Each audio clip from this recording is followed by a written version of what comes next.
आज मैं आपको एक ऐसे अमल के बारे में बताने जा रहा हूँ जो कि किस्मत और तकदीर के बंद दरवाजों को खोल देता है, जिसको करने से दौलत के बंद दरवाजे खुल जाते हैं। इसलिए फिर चाहे आप रिज़्क की तंगी से परेशान हैं, आपके घर में दौलत और पैसा नहीं आता, या फिर आप चाहते हैं कि आप दिनों के अंदर दौलतमंद बन जाएं, तो आज मैं आपको बड़ी ईद के हवाले से जो अमल बताने जा रहा हूँ उसे आपने कर लेना है। ये अमल है बड़ी ईद के गोश्त को कव्वे को सदका देने का अमल। फिर चाहे आपने अपने घर में कुर्बानी की है या आपने अपने घर में कुर्बानी नहीं की, लेकिन आपके पास बड़ी ईद का गोश्त मौजूद है, तो आप आसानी से इस अमल को कर सकते हैं। इस अमल को करने के लिए बस आपको कुर्बानी की एक छोटी सी बोटी की जरूरत पड़ेगी। अगर आपके पास कुर्बानी की एक छोटी सी बोटी है या अगर एक छिछड़ा भी मौजूद है तो आप आसानी से इस अमल को कर सकते हैं। मैं अपनी किसी भी वीडियो के बारे में ये नहीं कहा करता कि इसे आखिर तक देखें, लेकिन इस वीडियो के बारे में मैं आपको जोर देकर कहता हूं कि इस वीडियो को आखिर तक देखिएगा, क्योंकि अगर आप ये छोटा सा अमल कर लेते हैं जिसको करने में ना तो आपका वक्त लगता है ना ही कोई पैसा, तो ये छोटा सा अमल आपकी तकदीर और किस्मत को बदल देगा, घर को दौलत और पैसे से भर देगा।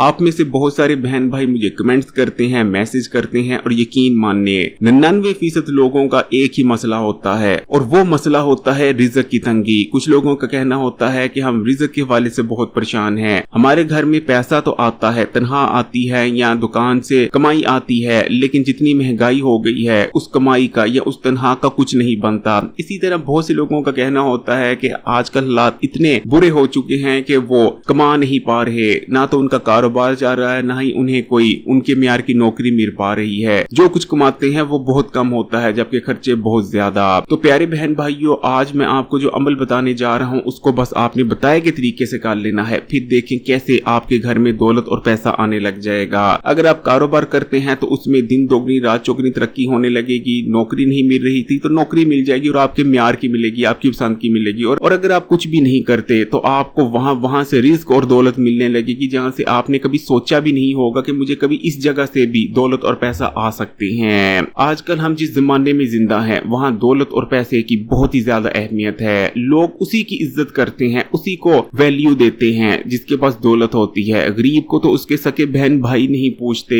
अगर एक अमीर बहन या भाई किसी दूसरे बहन या भाई के घर चला जाता है तो उसकी बहुत ज्यादा इज्जत की जाती है, उसके बच्चों को प्यार किया जाता है। लेकिन उसके मुकाबले में अगर कोई गरीब भाई या बहन दूसरे भाई या बहन के घर चला जाता है तो गरीब की ना तो इज्जत की जाती है और ना ही उसके बच्चों को उस किस्म का प्यार किया जाता है। इसीलिए कहा जाता है कि आजकल का जमाना दौलत का जमाना है। खून के रिश्ते भी उन्हीं दूसरे खून के रिश्तों को वैल्यू देते हैं, कदर करते हैं जिनके पास दौलत होती है। गरीब की कोई वैल्यू नहीं। शायद इसीलिए हजरत अली रज़ी अल्लाह ताला अन्हो ने इरशाद फरमाया था कि गुर्बत अपने ही शहर में इंसान को अजनबी बना देती है। तो प्यारे बहन भाइयों, अब मैं आपको जो अमल बताने जा रहा हूँ जो कि करने में बहुत ही आसान है। जैसा कि मैंने आपको बताया कि फिर चाहे आपने कुर्बानी की है तब भी आप इस अमल को कर सकते हैं, लेकिन अगर आपने कुर्बानी नहीं की तो कोई मसला नहीं, आपको कहीं से कुर्बानी का गोश्त तो आया होगा। अब उस कुर्बानी के गोश्त से एक छोटी सी बोटी या छिछड़ा लेकर भी इस अमल को कर सकते हैं। अमल को करना कैसे है और किसी एक बात का खास क्या रखना है उस पर बात करें, उससे पहले मैं आपको 5 बड़े फायदे बता देता हूं जो कि इस अमल को करने से आपको नजर आ जाएंगे फौरी तौर पर। तो प्यारे बहन भाइयों, इस अमल को यानी कव्वे को ईद के गोश्त का सदका देने का जो पहला फायदा है कि ये अमल बलाओं को टाल देता है। आपके घर पर, आपकी दुकान पर या आपके ऊपर जितनी भी बलाएं नाजिल हुई होंगी इस अमल को करते हैं वो तमाम बलाएं टल जाएंगी। इस्लाम हमें बलाओं के बारे में बताता है, बलाएं जो कि आसमान से उतरती हैं। आसमान से उतरने वाली हर बला अपने साथ कोई ना कोई मुसीबत और परेशानी लेकर आती है। जैसे कि कोई बला अपने साथ बीमारी लेकर आती है, कोई बला अपने साथ रिज़्क की तंगी लेकर आती है, तो कोई बला अपने साथ अचानक आने वाले हादसात लेकर आती है। अब ये बला फिर जिस घर में दाखिल हो जाती है या जिस शख्स पर सवार हो जाती है, बला अपने साथ जो मुसीबतें लाई होती है वो तमाम मुसीबतें परेशानी उस शख्स के आगे आने लगती हैं। लेकिन अगर आप कव्वे को ईद के गोश्त का सदका दे देते हैं तो आप पर जितनी बलाएं होंगी, आपके घर में जितनी बलाएं होंगी, कारोबार पर जितनी बलाएं होंगी वो तमाम टल जाएंगी। जबकि इस अमल को करने का दूसरा बड़ा फायदा ये है कि ये बंदिश को खत्म कर देता है। अगर किसी ने आप पर बंदिश करवाई होगी, फिर चाहे रिज़्क के हवाले से थी, रिश्ते के हवाले से थी, कारोबार के हवाले से थी, तरक्की के हवाले से थी या किसी और हवाले से भी थी, वो बंदिश खत्म हो जाएगी। इस अमल को करने का तीसरा फायदा ये है कि ये सदके का अमल है और सदके के अमल के बारे में आप जानते हैं कि सदका देने के बहुत सारे फायदे हैं। सदका रिज़्क में इजाफे की वजह बनता है, परेशानियों मुसीबतों को टालता है। सदके के इतने फायदे हैं कि मैं आपको बता नहीं सकता और एक वीडियो में तो बिल्कुल सोचा नहीं जा सकता कि सदके के तमाम फायदे बताए जा सके। जबकि इस अमल को करने का चौथा फायदा ये है कि इस अमल को करने से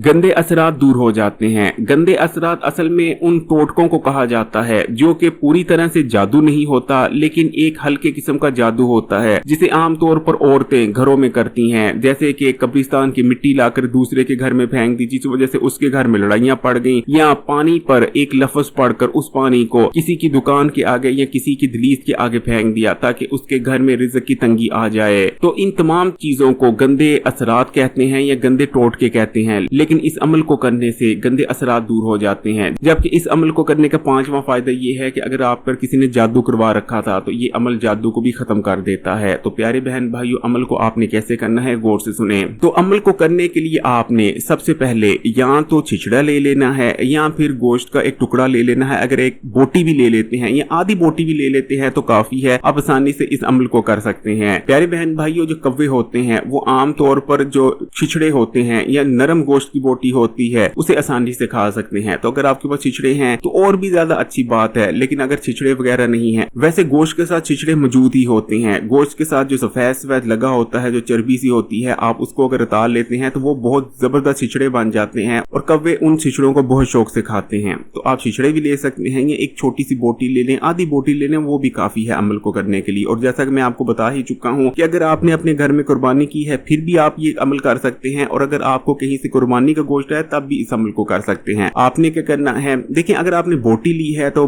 बोटी को आप डंडा मारकर, चट्टूवट्टा मारकर या कोई चीज मारकर आपने उसे मसल देना है ताकि कव्वे आसानी से उस बोटी को खा सकें। वैसे कव्वे साबुत बोटी को भी आसानी से खा लेते हैं, लेकिन कव्वों की जानिब से आसानी से आपको सदका खा लिया जाए तो कोशिश करें कि बोटी को आप कोई चीज मारकर या छुरी के टक लगाकर ऐसा कर दें कि कव्वे आसानी से बोटी को नोच कर खा सके। तो आपने गोश्त को पकड़ना है और 7 बार इस गोश्त को अपने सर से वाल लेना है। जब इस गोश्त को 7 बार अपने सर से वाल लें तो उसके बाद अगर आपके घर में छत मौजूद है तो आप छत पर चले जाएं। लेकिन घर पर अगर छत मौजूद नहीं, क्योंकि बाज लोग फ्लैट्स में रहते हैं, तो उन्होंने क्या करना है, उन्होंने किसी ऐसी जगह पर चले जाना है जहां कव्वे आते हैं। आमतौर पर कोई अगर दरख्त है आपके इर्द गिर्द तो वहां चले जाएं, उसके नीचे भी आप ये अमल कर सकते हैं। लेकिन अगर आपके घर पर छत है तो इससे तो अच्छी बात ही कोई नहीं, छत पर चले जाएं। और छत पर जाने के बाद आपने क्या करना है, इस गोश्त के टुकड़े को छत पर रख देना है। जैसे ही आप गोश्त के टुकड़े को या छिछड़ों को छत पर रखें, आपने उसके बाद मुड़ना है और सीधा